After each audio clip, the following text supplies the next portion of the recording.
Invisible knowledge کے معزز دوستوں، میں ہوں محمد سلیم بھٹی اور آپ تمام دیکھنے اور سننے والوں کو السلام علیکم۔ عید الفطر ایک اہم مذہبی تہوار ہے جسے پوری دنیا میں بسنے والے مسلمان رمضان المبارک کا مہینہ ختم ہونے پر مناتے ہیں۔ عید کے دن مسلمانوں کو روزہ رکھنے سے منع کیا گیا ہے۔ مسلمان رمضان کی 29ویں یا 30 روزے رکھنے کے بعد یکم شوال کو عید مناتے ہیں۔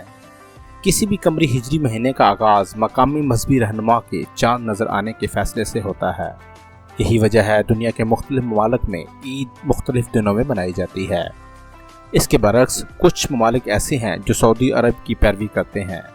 عید الفطر کے دن نماز عید 2 رکعت 6 تکبیروں کے ساتھ پڑھی جاتی ہے، جسے جامع مسجد یا کسی کھلے میدان یا عیدگاہ میں ادا کیا جاتا ہے۔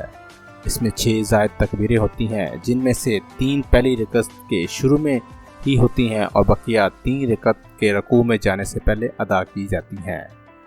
مسلمانوں کا عقیدہ ہے کہ اسلام میں انہیں حکم دیا گیا ہے کہ رمضان کے آخری دن تک روزے رکھو اور عید کی نماز سے پہلے صدقہ فطر ادا کرو۔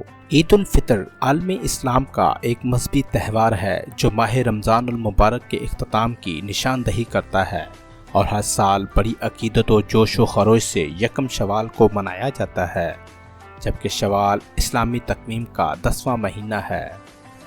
عید عربی زبان کا لفظ ہے جس کے معنی خوشی، جشن، فرحت اور چہل پہل کے ہیں، جبکہ فطر کے معنی روزہ کھولنے کے ہیں، یعنی روزہ توڑنا یا ختم کرنا۔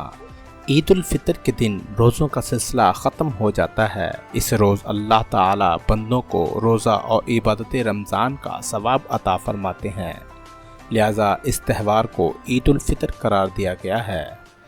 عالم اسلام ہر سال 2 عیدیں مناتے ہیں، عید الفطر اور عید الاضحیٰ۔ عید الفطر کا یہ تہوار پورے ایک دن پر محیط ہے، اسے چھوٹی عید کے نام سے بھی جانا جاتا ہے، جبکہ اس کی یہ بنسبت عید الاضحیٰ کی وجہ سے ہے کیونکہ عید الاضحیٰ 3 روز پر مشتمل ہے اور اسے بڑی عید بھی کہا جاتا ہے۔ قرآن کریم میں سورۃ بقرہ کی آیت نمبر 185 میں اللہ تعالیٰ کے فرمان کے مطابق ہر مسلمان پر ماہ رمضان کے تمام روزے رکھنا فرض ہیں، جبکہ اسی ماہ میں قرآن مجید کے اتارے جانے کا بھی تذکرہ ہے، لہٰذا اس مبارک مہینے میں قرآن کریم کی تلاوت کی جاتی ہے۔ عید الفطر کے کچھ آداب اور سنتیں بھی ہیں جن پر عمل کر کے ہم اللہ تعالیٰ کی خوشنودی حاصل کر سکتے ہیں۔ نماز عید کے لیے جانے سے پہلے غسل کرنا، عید الفطر کی نماز سے قبل کچھ نہ کچھ کھا کر جانا، عید کے روز تکبیریں کہنا، عید کی مبارکباد دینا، عید کے لیے خوبصورت اچھا لباس پہننا، نماز عید کے لیے آنے اور جانے میں راستہ تبدیل کرنا، یہ نبی کریم صلی اللہ تعالیٰ علیہ وآلہ وسلم کی سنتوں میں سے ایک ہے۔ عمومی طور پر عید کی رسموں میں مسلمانوں کا آپس میں عید مبارک کہنا اور گرم جوشی سے ایک دوسرے سے نہ صرف ملنا بلکہ مرد حضرات کا آپس میں بغل گیر ہونا، رشتہ داروں اور دوستوں کی آؤ بھگت کرنا شامل ہے۔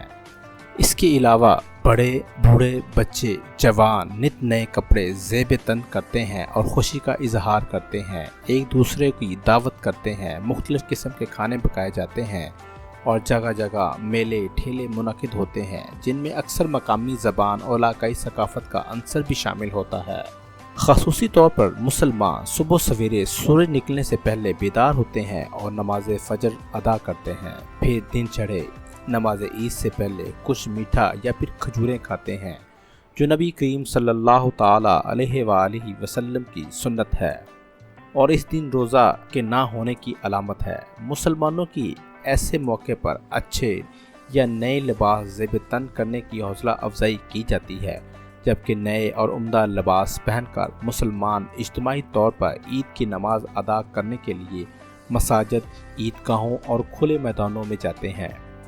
نماز عید الفطر میں آتے اور جاتے ہوئے آہستہ آہستہ آواز سے تکبیریں اللہ اکبر اللہ اکبر، لا الہ الا اللہ واللہ اکبر واللہ اکبر وللہ الحمد کہنا اور راستہ تبدیل کرنا بھی سنت ہے۔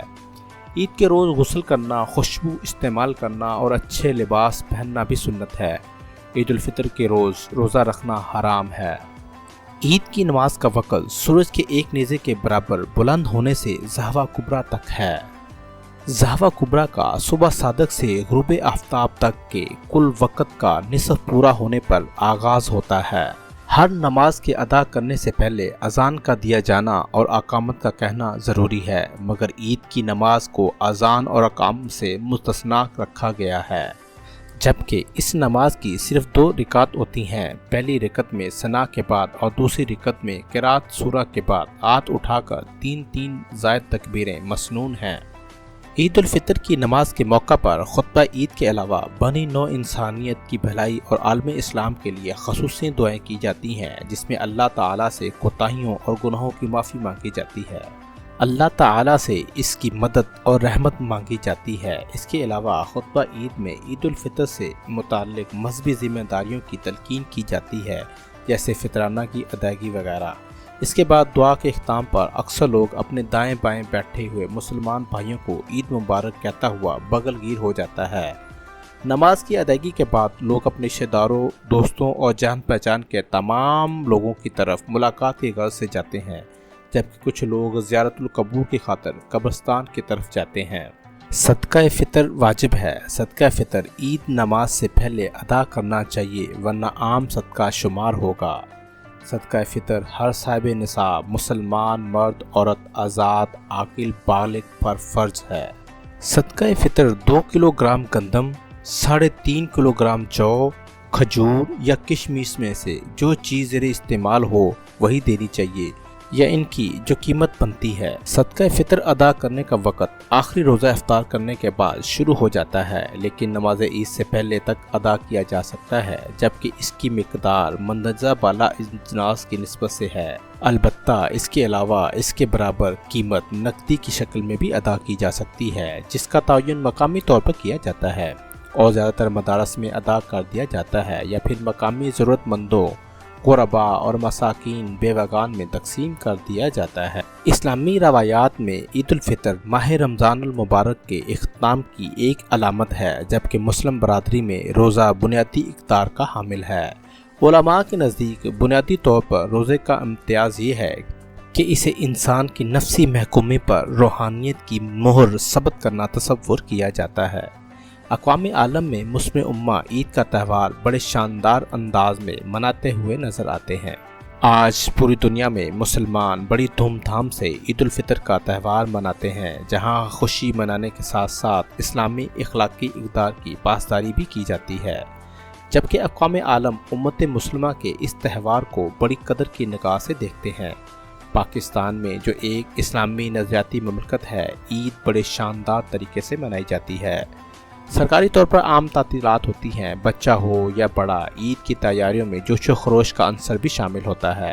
خواتین اور بچوں کی تیاری تو قابل دید ہے۔ عید کی تیاری میں نت نئے لباس اور دیگر لوازمات کی شاپنگ دیکھنے کو آتی ہیں، جو ایک زندہ قوم کی روح رواں کے طور پر سامنے آتی ہیں۔